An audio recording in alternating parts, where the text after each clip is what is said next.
সম্মেলনের ঋতব্রত দেখুন। জানেন, প্রত্যেকে দেখেছেন, একটা অরাজক বিশৃঙ্খল পরিবেশ তৈরি করার প্রচেষ্টা। আমরা প্রশাসনের দ্বারস্থ হয়েছি।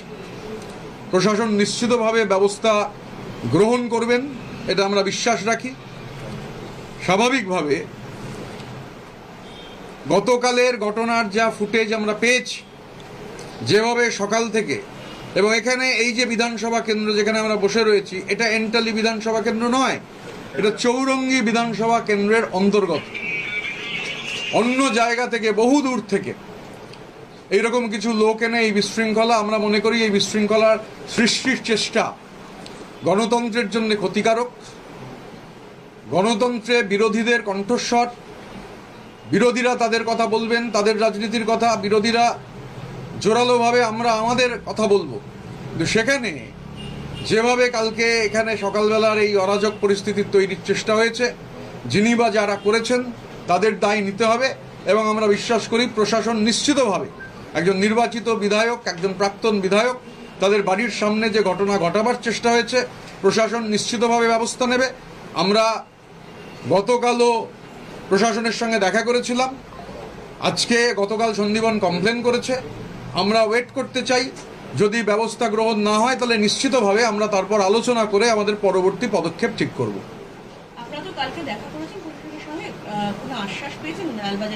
কালকে কমপ্লেন দেখা করা হয়েছে, প্রশাসনের সঙ্গে কথা হয়েছে।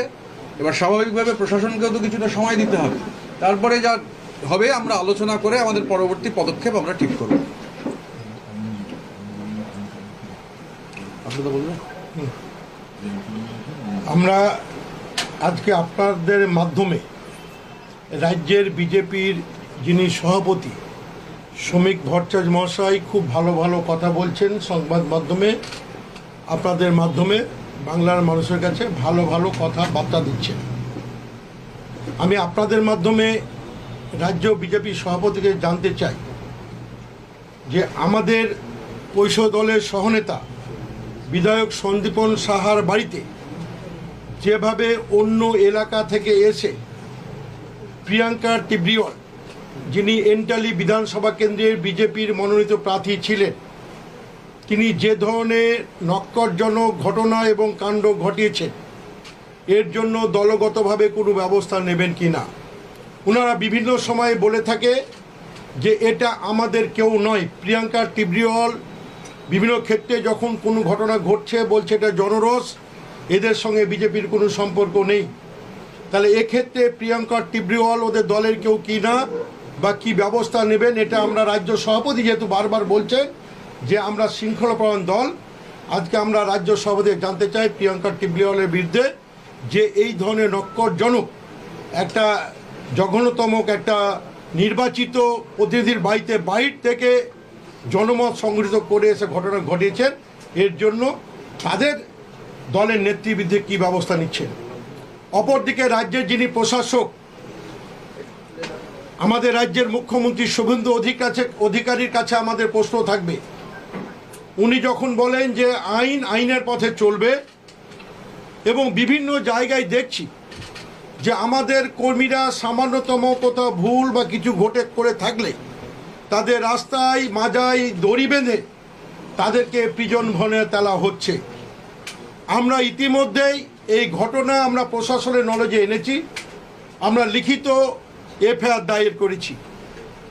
শুভেন্দু অধিকারী আমাদের বিধানসভার সকলের নেতা, উনি রাজ্যের মুখ্যমন্ত্রী, একজন বিধায়ক এবং প্রাক্তন বিধায়কের যেভাবে তার সম্মানকে মানহানি করা হয়েছে, আমরা যে এফআইআর করেছি, এই এফআইআরের সমর্থনে রাজ্যের মুখ্যমন্ত্রী কি ব্যবস্থা নিতে চায় আমরা এটা জানতে চাই। কারণ অন্য দলেরা কিছু বিশৃঙ্খলা করলে সঙ্গে সঙ্গে তাদের মাজায় দড়ি পড়বে, তাদের গ্রেপ্তার করবে, তাদের লকআপে নিয়ে যাওয়া হবে। এই ক্ষেত্রে রাজ্যের যিনি মুখ্যমন্ত্রী, যিনি সব জায়গায় বলছে আইনের শাসন হবে, এখানে আইনের শাসন কিভাবে উনি প্রতিষ্ঠিত করেন, প্রিয়াঙ্কা টিব্রিওয়াল সহ তার যে দলবল, আপনাদের বিভিন্ন সংবাদ চ্যানেলের মাধ্যমে আমরা বাংলার মানুষ দেখেছে, দেশের মানুষ দেখেছে, যিনি বিজেপির প্রতিদ্বন্দ্বী প্রার্থী ছিলেন, তিনি গাধার ওপর একজন প্রাক্তন দীর্ঘদিনের বিধায়ক, তিনি বামফ্রন্টের আমলে দীর্ঘদিন বিধায়ক হয়েছেন, তৃণমূলের আমলে বিধায়ক হয়েছেন। এবার তার সুযোগ্য সন্তান সন্দীপন সাহা বিধায়ক হয়েছেন এবং আমাদের তৃণমূল পরিষদ দলের উনি সহনেতা হয়েছেন। একজন জনপ্রতিনিধির বাড়িতে যে নক্করজনকভাবে বিজেপির নেত্রী, বিভিন্ন সময় আমি তাকে মুখ্যমন্ত্রীর মঞ্চ দেখেছি, এই জায়গায় মুখ্যমন্ত্রী তার বিরুদ্ধে কি ব্যবস্থা নেন, আপনাদের মাধ্যমে ওনার কাছে আমাদের আবেদন থাকলো, আপনি কি ধর্ম পালন বলে ওটাকে, রাজধর্ম, এই ক্ষেত্রে পালন করবেন কিনা আমরা দেখতে চাই। আর আমরা লিখিত অভিযোগ করেছি, এই অভিযোগের ভিত্তিতে যদি কোনো ব্যবস্থা না নেয়, আমরা 7 দিনের মধ্যে পরিষদ দল আমরা একত্রিত হয়ে এর বিরুদ্ধে আমরা জনমত সংগ্রহ করে বৃহত্তম আন্দোলনে যাব, এইটুকু আপনাদের জানিয়ে রাখলাম। আপনারা কি মনে করেন এটা কণ্ঠরোধ করার জন্যই বিজেপির পক্ষ থেকে এটা করা হলো, বা কেউ মানে যেহেতু আপনারা বিজেপির বিরুদ্ধে সরব, যেহেতু আপনারা বিজেপির বিরুদ্ধে রাস্তায় নামছেন, সেই কারণে আপনাদের কণ্ঠরোধ করার জন্যই কি এরকম একটা? না, প্রথম কথা হচ্ছে যে এই ঘটনাটা আমরা তো সেটাই জানতে চাই। রাজ্যের মাননীয় মুখ্যমন্ত্রী, তিনি রাজ্যের প্রশাসক, তার কাছে যেমন জানতে চাই, তিনি যে বিজেপিরও নেতা, আর বিজেপির রাজ্য সভাপতি শ্রমিকবাবুর কাছেও জানতে চাই। আপ্লুদা যে কথাটা বললেন, ওরা যেহেতু বলছেন, মানে বারবার যে কথা শোনা যাচ্ছে, এই ঘটনাটাকে বিজেপি অনুমোদন করছে কি করছে না, এইটা আমরা আগে জানতে চাই। যেটা বিজেপির অনুমোদিত ঘটনা, বিজেপির অনুমোদিত ঘটনা হলে একরকম, বিজেপির অনুমোদিত ঘটনা না হলে একরকম। যেহেতু মিডিয়ায় বারবার এই কথাটা আসছে, আর কালকে যে ঘটনা ঘটেছে, এবং যেহেতু প্রকাশ্যে একজন, তিনি তো প্রতিদ্বন্দ্বী প্রার্থী ছিলেন, কন্টেস্টিং ক্যান্ডিডেট, স্বাভাবিকভাবে এইটা আমরা লিখিত অভিযোগ দায়ের করেছি, সংবাদ মাধ্যমের মাধ্যমে আমরা এটাও জানতে চাইছি। जिस तरह से कल हमला किया गया उनके घर के बाहर में, जो प्रोटेस्ट किया गया, गधा लाया गया था वहाँ पे, उसमें सोनेरा का फोटो लगाया गया था, जबकि बीजेपी ये कंटिन्यू बोल रही है कि जो भी पब्लिक आउटरीच हो रहा है उसमें बीजेपी का नहीं, जनता का हाथ है, जनता का गुस्सा है। तो ये, और लेकिन कल के प्रोटेस्ट में प्रियंका टिब्रेवाल मौजूद थी, इनके अगेंस्ट में खड़ी थी, हार गई है। इसके बारे में क्या बोलेंगे आप? तो पब्लिक आउटरीच अगर है तो पब्लिक आउटरीच में वो क्या कर रही थी?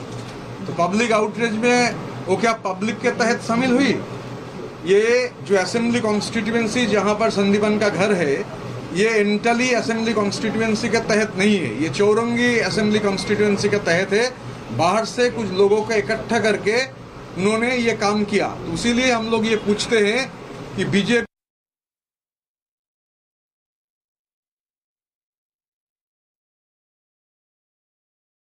সাংবাদিক বৈঠকে ঋতুব্রত বন্দ্যোপাধ্যায় তিনি দোষীদের উপযুক্ত শাস্তি চাই, এরমটাই বার্তা দিলেন এবং আশা করি মুখ্যমন্ত্রী দেখবেন, বললেন ঋতুব্রত। গতকাল সন্দীপন সাহার বাড়ির সামনে বিক্ষোভ, সেই নিয়ে তারা বার্তা দিলেন প্রিয়াঙ্কা টিব্রেওয়ালের নেতৃত্বে বিজেপির বিক্ষোভ।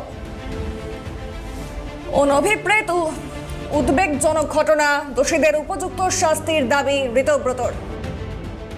फिर हमारा जो कार्यक्रम हम लोग तैयार करेंगे।